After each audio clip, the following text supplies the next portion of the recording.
দাবানলে পুড়ছে Canada, ম্যানিটোবায় জরুরি অবস্থা।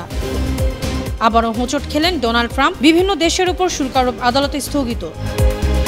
Trump প্রশাসন থেকে সরে গেলেন এলন মাস্ক। শিগগিরই চীনা শিক্ষার্থীদের ভিসা বাতিল করছে যুক্তরাষ্ট্র। ইউক্রেন যুদ্ধ বন্ধে ন্যাটো সম্প্রসারণ বন্ধের শর্ত পুতিন আগুন নিয়ে খেলছেন, সতর্ক করলেন ডোনাল্ড ট্রাম্প। কিয়েভে বড় ধরনের হামলার প্রস্তুতি নিচ্ছে রাশিয়া, অভিযোগ জেলেনস্কির। ইরানে হামলা না চালাতে নেতানিয়াহুকে সতর্ক করলেন ডোনাল্ড ট্রাম্প। পারমাণবিক কর্মসূচিতে বড় সিদ্ধান্ত নিচ্ছে তেহরান। অস্ত্র রপ্তানি নিয়ে ইসরায়েলকে করা হুঁশিয়ারি জার্মানির, কেউ নিরাপদ থাকবে না, ইসরায়েলকে হুতি বিদ্রোহীদের করা হুমকি। গাজায় আরও ৩৭ ফিলিস্তিনি নিহত, ত্রাণও নিতে দিচ্ছে না দখলদার বাহিনী, ১০ জনকে হত্যা। সুপ্রিয় দর্শক, এতক্ষণ শুনছিলেন সংবাদ শিরোনাম। উত্তর থেকে দক্ষিণ, পূর্ব থেকে পশ্চিম, বিশ্বজুড়ে প্রতিদিনের এমন বিভিন্ন খবরের বিস্তারিত নিয়ে আমি অনন্যা চৈতি আছি আপনাদের সাথে। ভয়াবহ দাবানলে পুড়ছে উত্তর আমেরিকার দেশ কানাডা। আগুন ছড়িয়ে পড়েছে দেশটির মধ্য ও পশ্চিমাঞ্চলে। এর জেরে ম্যানিটোবা প্রদেশে জরুরি অবস্থা জারি করা হয়েছে। হাজার হাজার মানুষকে নিরাপদ স্থানে সরে যাওয়ার নির্দেশ দেওয়া হয়েছে। বৃহস্পতিবার ব্রিটিশ বার্তা সংস্থা রয়টার্স এসব তথ্য জানিয়েছে। ম্যানিটোবার প্রিমিয়ার ওয়াব কিনিউ সংবাদ সম্মেলনে জানান, প্রদেশটির সাম্প্রতিক ইতিহাসে এটি সবচেয়ে বড় মানব বসতি সরিয়ে নেওয়ার ঘটনা। বাস্তুচ্যুত মানুষদের উইনিপেগ সহ অন্যান্য শহরের ফুটবল মাঠ ও কমিউনিটি সেন্টারে আশ্রয় দেওয়া হচ্ছে। অন্যদিকে আলবার্টা প্রদেশের উত্তরাঞ্চল চিপে ওয়াইন লেক এলাকায় প্রায় ২,৯০০ হেক্টর এলাকা জুড়ে দাবানল ছড়িয়ে পড়েছে। এছাড়া সান হিলস শহরের উত্তরে আরেকটি ভয়াবহ দাবানলে প্রায় ১,৬০০ হেক্টর এলাকা জ্বলছে। ইতিমধ্যে শহরটির প্রায় ১,২০০ বাসিন্দাকে সরিয়ে নেওয়া হয়েছে। শুল্ক আরোপ ইস্যুতে আবারও হোঁচট খেলেন মার্কিন প্রেসিডেন্ট ডোনাল্ড ট্রাম্প। বিভিন্ন দেশ থেকে আমদানি করা পণ্যের উপর ট্রাম্পের শুল্ক আরোপ স্থগিত করেছেন যুক্তরাষ্ট্রের একটি আদালত। স্থানীয় সময় বুধবার দুটি মামলার পরিপ্রেক্ষিতে নিউ ইয়র্কের আন্তর্জাতিক বাণিজ্য আদালত ট্রাম্প প্রশাসনের এই শুল্ক আরোপ স্থগিতের আদেশ দেন। ৩ জন বিচারকের প্যানেল আদালতে বলেন, যুক্তরাষ্ট্রের সংবিধান কংগ্রেসকে বিভিন্ন দেশের সঙ্গে বাণিজ্য নিয়ন্ত্রণ করার বিশেষ ক্ষমতা দিয়েছে। অর্থনীতি সুরক্ষার জন্য প্রেসিডেন্টের জরুরি ক্ষমতার মাধ্যমে তা বাতিল করা যায় না। এর বিরুদ্ধে আপিলের নোটিশ দিয়েছে ট্রাম্প প্রশাসন। উল্লেখ্য, ৫টি ব্যবসা প্রতিষ্ঠানের পক্ষে একটি মামলা করেছিল একটি বেআইনি সংস্থা। অপর মামলাটি করা হয়েছিল যুক্তরাষ্ট্রের ১৩টি অঙ্গরাজ্যের পক্ষ থেকে। ব্রিটিশ বার্তা সংস্থা রয়টার্স এসব তথ্য জানিয়েছে। এদিকে ট্রাম্প প্রশাসনের department of government efficiency DOG প্রধান থেকে সরে যাওয়ার ঘোষণা দিয়েছেন শীর্ষ ধনকুবের ইলন মাস্ক। টেসলা ও স্পেস এক্স প্রধান মাস্ক এক বিবৃতিতে বলেছেন, সরকারি অপচয় রোধের সুযোগ দেওয়ার জন্য তিনি প্রেসিডেন্টকে ধন্যবাদ জানান। তিনি আশা করেন ডিওজি মিশন ভবিষ্যতে সরকারের একটি জীবনধারা হয়ে উঠবে। কাতার ভিত্তিক সংবাদ মাধ্যম আল জাজিরা এসব তথ্য জানিয়েছে। প্রসঙ্গত, ডিওজির প্রধান হিসেবে মাস্ক সরকারি ব্যয় কমানো ও দক্ষতা বাড়ানোর কাজ করছিলেন। তার এই পদে স্পেশাল গভর্নমেন্ট এমপ্লয়ি হিসেবে নিযুক্ত থাকার কথা ছিল ১৩০ দিন। ৩০ মে এই মেয়াদ শেষ হওয়ার কথা ছিল। মার্কিন পররাষ্ট্রমন্ত্রী মার্কো রুবিও বলেছেন, খুব শিগগিরই যুক্তরাষ্ট্রে চীনা শিক্ষার্থীদের ভিসা বাতিল শুরু হবে। বুধবার সামাজিক যোগাযোগ মাধ্যম এক্স পোস্টে তিনি এ ঘোষণা দেন। রুবিও বলেন, চীনা কমিউনিস্ট পার্টির সঙ্গে সম্পৃক্ত বা সংবেদনশীল বিষয়ে পড়াশোনা করা শিক্ষার্থীরাও এই বাতিল প্রক্রিয়ায় অন্তর্ভুক্ত থাকবে। যুক্তরাষ্ট্রের আন্তর্জাতিক শিক্ষার্থীদের দ্বিতীয় বৃহত্তম উৎস দেশ চীন। মার্কিন পররাষ্ট্র দপ্তরের বিবৃতিতে বলা হয়, চীনা শিক্ষার্থীদের ভিসা আগ্রাসীভাবে বাতিল করার জন্য হোমল্যান্ড সিকিউরিটি বিভাগের সঙ্গে কাজ করবে পররাষ্ট্র দপ্তর। ইউক্রেন যুদ্ধ বন্ধে আমেরিকার নেতৃত্বাধীন পশ্চিমা সামরিক জোট ন্যাটোর সম্প্রসারণ বন্ধের লিখিত প্রতিশ্রুতি ও কিছু নিষেধাজ্ঞা প্রত্যাহারের শর্ত দিয়েছেন রুশ প্রেসিডেন্ট ভ্লাদিমির পুতিন। পুতিন চান পশ্চিমা দেশগুলো নিশ্চিত করুক যে পূর্ব ইউরোপের দেশগুলোকে ন্যাটোতে অন্তর্ভুক্ত করা হবে না। ইউক্রেন, জর্জিয়া ও মলদোভাকে ন্যাটো সদস্যপদ থেকে বাদ দেওয়ার নিশ্চয়তা চাচ্ছেন পুতিন।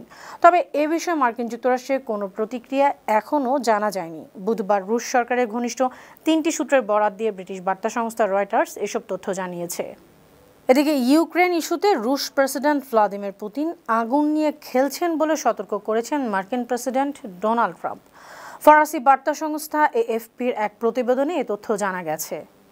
সম্প্রতি টানা ৩ দিন ধরে কিয়েভে রুশ ড্রোন ও ক্ষেপণাস্ত্র হামলার পর ট্রাম্প জানান, তিনি পুতিনের উপর নাখোশ। পুতিনকে বদ্ধ পাগল অভিহিত করে মস্কোর বিরুদ্ধে আরও কঠোর নিষেধাজ্ঞা আরোপের হুমকি দেন ট্রাম্প। মঙ্গলবার তার ট্রুথ সোশ্যাল নেটওয়ার্কে বলেছেন, পুতিন যে বিষয়টা বুঝতে পারছেন না তা হলো আমি না থাকলে রাশিয়ার জন্য অনেক খারাপ কিছু ঘটনা ইতিমধ্যেই ঘটে যেত। তিনি আগুন নিয়ে খেলছেন।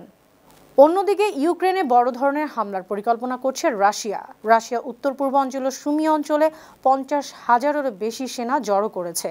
রাশিয়ার বিরুদ্ধে এমন অভিযোগ করেছেন ইউক্রেনের প্রেসিডেন্ট ভলোদিমির জেলেনস্কি। ব্রিটিশ বার্তা সংস্থা রয়টার্সের প্রতিবেদনে বলা হয়, ইউক্রেনের প্রেসিডেন্ট বলেছেন আক্রমণের জন্য রাশিয়া তাদের সেরা কিছু বাহিনী মোতায়েন করেছে, কিন্তু তারা যেন বড় ধরনের হামলা চালাতে না পারে সেজন্য কিয়েভ পদক্ষেপ নিয়েছে। সুমি অঞ্চলটি রাশিয়ার কুরস্ক অঞ্চলের সীমান্তের অপর পাশেই। এর আগে রাশিয়ার এই কুরস্ক অঞ্চল দখল করে কয়েক মাস ধরে রেখেছিল ইউক্রেন। ইসরায়েলের প্রধানমন্ত্রী বেনিয়ামিন নেতানিয়াহুকে ইরানের সামরিক হামলা না চালানোর পরামর্শ দিয়েছেন মার্কিন প্রেসিডেন্ট ডোনাল্ড ট্রাম্প। পরমাণু আলোচনা চলাকালে এমন পদক্ষেপ অযৌক্তিক হবে বলে মন্তব্য করেন তিনি। ফরাসি বার্তা সংস্থা এএফপির প্রতিবেদনে বলা হয়, গেল সপ্তাহে নেতানিয়াহুর সঙ্গে ফোন আলাপে ডোনাল্ড ট্রাম্প ইরানের উপর হামলা থেকে বিরত থাকতে বলেছিলেন। সাংবাদিকদের এক প্রশ্নের জবাবে ট্রাম্প আরও বলেন, আমি নেতানিয়াহুকে জানিয়েছি এখন এটা করা একেবারেই ঠিক হবে না, কারণ আমরা একটি সমাধানের খুব কাছাকাছি পৌঁছে গেছি। আমার ধারণা ইরান একটি চুক্তি করতে চায়, আর সেটা হলো অনেক প্রাণ বাঁচানো সম্ভব হবে। নিজেদের পরমাণু কর্মসূচি নিয়ে বড় ধরনের সিদ্ধান্ত নিতে চলেছে ইরান। মার্কিন যুক্তরাষ্ট্র ইরানের জব্দকৃত অর্থ ছেড়ে দিলে এবং রাজনৈতিক চুক্তির মাধ্যমে বেসামরিকভাবে ব্যবহারের জন্য ইউরেনিয়াম সমৃদ্ধকরণের অনুমতি দিলে ওয়াশিংটনের সঙ্গে একটি পারমাণবিক চুক্তি হতে পারে। ইরানের দুজন কর্মকর্তা এ তথ্য জানিয়েছে। পারমাণবিক কর্মসূচিতে যুক্তরাষ্ট্রের সঙ্গে সমঝোতায় যুক্ত থাকা এক কর্মকর্তা বুধবার জানিয়েছেন, ওয়াশিংটন তেহরানের শর্ত মেনে নিলে সমঝোতার মাধ্যমে দ্রুতই যুক্তরাষ্ট্রের সঙ্গে একটি অবস্থানে পৌঁছানো সম্ভব। ব্রিটিশ বার্তা সংস্থা রয়টার্স এসব তথ্য জানিয়েছে। ইসরায়েলকে কঠোর হুঁশিয়ারি দিয়ে জার্মানি বলেছে মানবিক আইন লঙ্ঘনের জন্য ব্যবহৃত অস্ত্র রপ্তানি করবে না বার্লিন। ব্রিটিশ বার্তা সংস্থা রয়টার্স জানিয়েছে, জার্মানির পররাষ্ট্রমন্ত্রী জোহান ওয়াইডেফুল ইসরায়েলের বিরুদ্ধে অনির্দিষ্ট পদক্ষেপের হুমকি দিয়েছেন। তিনি বলেছেন মানবিক আইন লঙ্ঘনের জন্য ব্যবহৃত অস্ত্র বার্লিন রপ্তানি করবে না। এটি গাজার পরিস্থিতি নিয়ে জার্মানির এখন পর্যন্ত সবচেয়ে কঠোর সমালোচনা। গাজা যুদ্ধের শুরু থেকে ইসরায়েলকে সমর্থন দিচ্ছিল জার্মানি। দেশটি এমন সময় এই নীতি পরিবর্তন করল যখন ব্রিটেন, ফ্রান্স ও কানাডা গাজার পরিস্থিতি নিয়ে ইসরায়েলের বিরুদ্ধে কঠোর পদক্ষেপের হুমকি দিয়েছে। এদিকে ইসরায়েলকে হট সামারের হুমকি দিয়েছে ইয়েমেনের হুতি বিদ্রোহী গোষ্ঠী আনসারুল্লাহ। বুধবার সানা আন্তর্জাতিক বিমানবন্দরে ইসরায়েলি বিমান হামলার পর এই হুঁশিয়ারি দেওয়া হয়।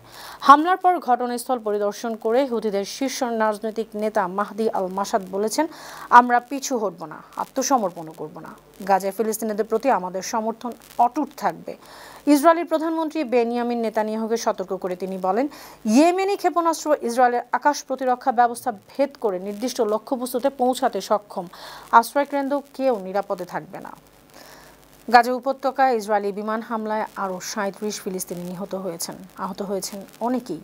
বৃহস্পতিবার কাতার ভিত্তিক সংবাদ মাধ্যম আল জাজিরার প্রতিবেদনে বলা হয়, বুধবার ভোর থেকে গাজা উপত্যকায় ইসরায়েলি হামলায় কমপক্ষে 37 জন নিহত হয়েছেন।